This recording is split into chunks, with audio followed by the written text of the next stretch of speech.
श्री शिवाय नमस्तभ्यम दोस्तों, हर हर महादेव। कैसे हैं आप दोस्तों? आ गई है सोमवार की अष्टमी, जिसका आपको बहुत ही बेसब्री से इंतजार था।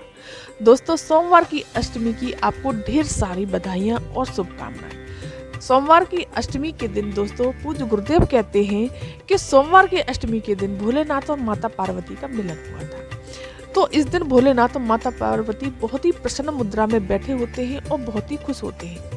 भोलेनाथ तो खुश होते ही होते हैं, साथ ही साथ इनके सामने आकर के 64 योगिनियां भी आकर के खुश होकर के नृत्य करती हैं। जब 64 योगिनियां नृत्य करती हैं तो भोलेनाथ खुश होकर के खड़े होते हैं और उन 64 योगिनियों को अपने हस्तकमल पर धारण करते हैं।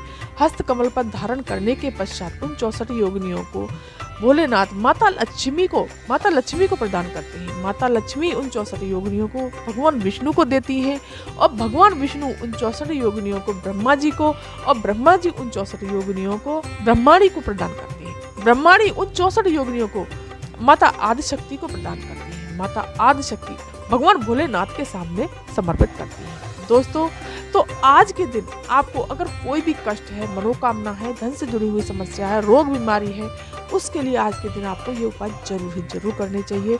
दोस्तों, पूज्य गुरुदेव पंडित प्रदीप मिश्रा जी की कथा से सुन करके और समझ करके इस वीडियो में मैं सोमवार की अष्टमी के जो 9 दिसंबर को पड़ने जा रही है, माघ शीर्ष के महीने में, उस दिन के मैं आपको ये उपाय बताने जा रही हूँ। तो चलिए दोस्तों, पहला उपाय जानते हैं कि पहला उपाय है कि अगर आपके जीवन में बहुत कष्ट आ गया है, बहुत दुख झेलने पड़ रहे हैं। दुख दोस्तों कैसे भी हो सकते हैं, धन संपदा को लेकर के भी हो सकते हैं। धन संपदा आ रही है तो धन बच नहीं रहा है, कर्जा बहुत बढ़ रहा है, या परिवार को लेकर के आप चिंतित रहते हैं, परिवार को लेकर के किसी न किसी वजह से आपको टेंशन बनी रहती है, उससे लेकर के कष्ट है, या बच्चों को लेकर के कष्ट है, नौकरी व्यापार से लेकर के कष्ट है। देखिए दोस्तों, सबके जीवन में अलग अलग तरह के कष्ट होते हैं। किसी के जीवन में किसी प्रकार का कष्ट होता है तो किसी के जीवन में किसी प्रकार का। तो आपका कष्ट आपको पता होगा, तो जो भी कष्ट है ना, तो इस सोमवार की अष्टमी को ये उपाय जरूर करें। आपको क्या करना है, एक बेलपत्री ले लेनी है। बेलपत्री दोस्तों खंडित नहीं होनी चाहिए, एकदम प्यारी प्यारी सी सुंदर सी बेलपत्री होनी चाहिए। और इसी के साथ में लेना है आपको पीला चंदन, और थोड़ा सा लेना है आपको लाल चंदन, और थोड़ा सा आपको लेना है शहद। एक कलश तांबे का लेना है, उसमें जल भर लेना है। सोमवार की अष्टमी का विशेष ही दिन है, तो उसमें जल भरना है, तो उसमें थोड़ा सा गंगा जल और डाल लीजिएगा। ठीक है, इसे लेकर के आपको सीधे भोलेनाथ के शिव मंदिर शिवालय पहुंच जाना है। वहां पहुंच करके दोस्तों, ये उपाय आपको घर पर नहीं करने। सोमवार की अष्टमी का विशेष ही महत्व होता है, तो आपको ये उपाय भोलेनाथ के मंदिर में ही करने होते हैं। ठीक है, तो आपको शिव मंदिर जाना है, शिवालय पहुंच करके उत्तर दिशा की तरफ मुख करके खड़े हो जाना है। जो आप लाल चंदन और पीला चंदन लेकर के गए हैं, उसमें थोड़ा थोड़ा सा जल मिलाइए। जल मिला करके उसमें थोड़ा सा आपको गाढ़ा गाढ़ा पेस्ट बनाना है। जो पीला चंदन लेकर के गए हैं, उस पीले चंदन को आपको जो बीच वाली पत्ती है दोस्तों, पूज्य गुरुदेव कहते हैं कि तीनों पत्तियों का बहुत ही विशेष महत्व होता है। ब्रह्मा विष्णु महेश के नाम से जानी जाती है। और बीच में जो डंडी है, जो तीनों पत्तियों के बीच में, वो माता आदिशक्ति का स्वरूप है, 64 योगिनियां का स्वरूप है। और नीचे जो डंडी लगी हुई है पत्तियों के नीचे, वो 33 कोटि देवी देवताओं का भान माना गया है। तो आपको क्या करना है, बीच वाली पत्ती पर आपको पीला चंदन पूरी पत्ती पर लपेट देना है। अपनी कामना को, अपने कष्टों को, जो भी परेशानी है आपको, परिवार से लेकर के, धन से लेकर के, व्यापार से लेकर के, कर्जे से लेकर के, कोई भी कैसा भी कष्ट हो, वो पत्ती पर पीला चंदन लपेटने है। फिर दोनों जो लाल चंदन लेकर के गए हैं, वो लाल चंदन आपको वो साइड वाली दोनों पत्तियों पर लपेट देना है, बिल्कुल लाल लाल कर देना है। ठीक है, गाढ़ा गाढ़ा लपेटिएगा। और फिर जो शहद है, जो तीनों पत्तियों के बीच में छोटी सी डंडी है, वहां पर थोड़ा सा शहद लगा देना है। शहद लगा करके माता अशोक सुंदरी के स्थान पर, यहीं से जहां शहद लगाया है, यहीं से पकड़नी है बेलपत्री। यहाँ से पकड़ करके और माता अशोक सुंदरी के स्थान पर अपने कष्टों को कहते हुए, जो भी समस्या है उसको कहते हुए समाधान कर दीजिए। अब आपके पास बचा जल को भोलेनाथ की शिवलिंग पर धीरे धीरे धीरे धीरे, देखिए दोस्तों, जितनी साल इंसान समर्पित करेंगे उतनी जल्दी आपके कष्ट दूर होंगे। धीरे धीरे धीरे धीरे वो जल समर्पित करते जाइए। जब थोड़ा सा जल बचने को हो, तभी आगे बढ़ करके वो जल आपको जहाँ बेलपत्री समर्पित की है माता सुख सुंदरी के स्थान पर, वहां पर आपको वो जल समर्पित कर देना है, सारा का सारा जल समर्पित कर दिया। भोलेनाथ को प्रणाम करना है। फिर आपको जो अशोक सुंदरी वाले स्थान पर वो बेलपत्री समर्पित की है, उस बेलपत्री को उठा लेना है।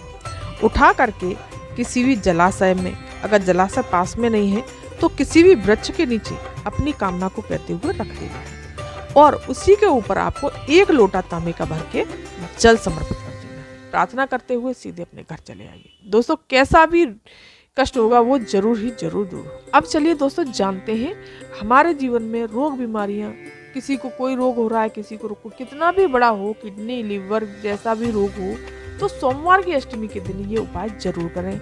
आपको क्या करना है, 5 धतूरे ले लेने हैं। कितने लेने हैं दोस्तों, 5 धतूरे।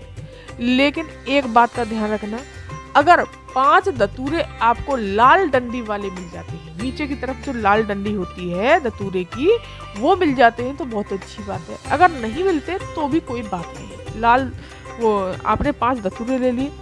अब आपको इनको लेकर के आपको एकांतेश्वर महादेव के शिव मंदिर पहुंचना है। कहीं भी एकांत में शिव मंदिर हो, एकांतेश्वर महादेव हो। अगर नहीं है तो आपको पार्थिव शिवलिंग का बाहर, घर से बाहर निकलना है।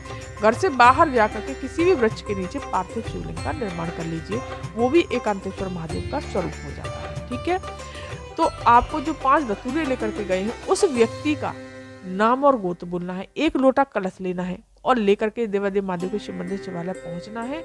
उत्तर दिशा की तरफ मुख करके खड़े हो जाना है। सबसे पहले हमें जल समर्पित करना है। जल समर्पित करने के पश्चात जिस व्यक्ति को रोग है उस व्यक्ति का नाम और गोत्र बोलना है और महामृत्युंजय मंत्र का जाप करना है। ठीक है, इस बात का ध्यान रखना है, आपको महामृत्युंजय मंत्र का जाप करना है। अगर आपको महामृत्युंजय मंत्र का जाप नहीं आता तो श्री शिवाय नमस्तुभ्यं भी बोल सकते हैं, ओम नमः शिवाय या नमः शिवाय ओम भी कह सकते हैं। लेकिन महामृत्युंजय मंत्र आता है तो बहुत ही अच्छी बात है दोस्तों, इसका असर दुगना हो जाएगा। महामृत्युंजय मंत्र का जाप करते जाइए और एक धतूरा शिवलिंग पर उस व्यक्ति का नाम और गोत्र बोल करके 5 धतूरे समर्पित कर देने हैं। एकांतेश्वर महादेव, कहीं भी मिल जाए एकांतेश्वर महादेव का शिव मंदिर जहाँ कोई न जाता हो। अगर नहीं मिलता है तो मैंने आपको बताया ही है कि पार्थिव शिवलिंग का निर्माण कर लीजिए। इस तरह से समर्पित करना है और प्रणाम करते हुए घर चले आए। तो सब कैसा भी रोग होगा, बीमारी होगी, वो जरूर ही जरूर दूर होगा। अब चलिए दोस्तों जानते हैं तीसरा उपाय। तीसरा उपाय जानने से पहले अगर मेरे वीडियो पर आप पहली बार आए हैं, मेरी आवाज़ को पहली बार सुन रहे हैं, तो मेरे चैनल को सब्सक्राइब कर दीजिए, वीडियो को लाइक कर दीजिए और कमेंट में श्री शिवाय नमस्तुभ्यं हर हर महादेव जरूर ही जरूर लिखिएगा। चलिए जानते हैं तीसरा उपाय, जो बरसों पुरानी इच्छा और मनोकामना है। तो आपको मात्र थोड़ा सा गाय का दूध लेना है। कितना लेना है दोस्तों, थोड़ा सा गाय का दूध। गाय का दूध ही होना चाहिए दोस्तों, 1 चम्मच ही क्यों ना हो। और 1 लेनी है आपको बेलपत्री। बेलपत्री ले ली, इसे लेकर के सीधे देवादेव महादेव के शिव मंदिर पहुंच जाइए। पहुंच करके आपको उत्तर दिशा की तरफ मुख करके खड़े हो जाना है और फिर क्या करना है, आपको जो दूध लेकर के गए हैं, कटोरी में लिया है ना आपने दूध, उस कटोरी वाले दूध को आपको, जो बेलपत्री लेकर के गए हैं, बेलपत्री को उस दूध में डुबोते जाना है। डुबो करके भोलेनाथ की शिवलिंग पर उस बेलपत्री का दूध एक एक करके बूंद बूंद उसको समर्पित करना है। इस तरह से ही आप जब तक दूध खत्म ना हो जाए तब तक आपको इसी तरह से भोलेनाथ की शिवलिंग पर एक एक बूंद आपको दूध समर्पित करते जाना है। जैसे बूंद बूंद टपकता है, बेलपत्री को कटोरी में डुबोना है, फिर भोलेनाथ की शिवलिंग पर आपको ऊपर से डंडी को लटकाते हुए भोलेनाथ की शिवलिंग पर समर्पित करते जाना है। सारा दूध समर्पित हो जाए फिर सनी हुई बेलपत्री ही दूध की माता अशोक सुंदरी के स्थान पर समर्पित करना। कैसी भी मनोकामना होगी, जो भी इच्छा होगी, कैसा भी परेशानी होगी, वो दूर होगी, आपकी मनोकामना तुरंत पूरी होगी। और जो बच्चे परीक्षा दे रहे हैं, परीक्षा देने की तैयारी कर रहे हैं, कैसे भी जॉब इंटरव्यू की तैयारी कर रहे हैं, वो भी इस उपाय को करने से उस कार्य में उसको सफलता जरूर ही जरूर मिलेगी। दोस्तों बहुत ही सुंदर सुंदर से प्यारे प्यारे से उपाय हैं, इन उपायों को जरूर ही जरूर करिएगा। तो दोस्तों ये थी जानकारी आज की। अगर ये वीडियो, ये जानकारी आपको पसंद आई हो तो मेरे चैनल को सब्सक्राइब कर दीजिए, वीडियो को लाइक कर दीजिए और कमेंट में श्री शिवाय नमस्तुभ्यं हर हर महादेव जरूर ही जरूर लिखिएगा। धन्यवाद।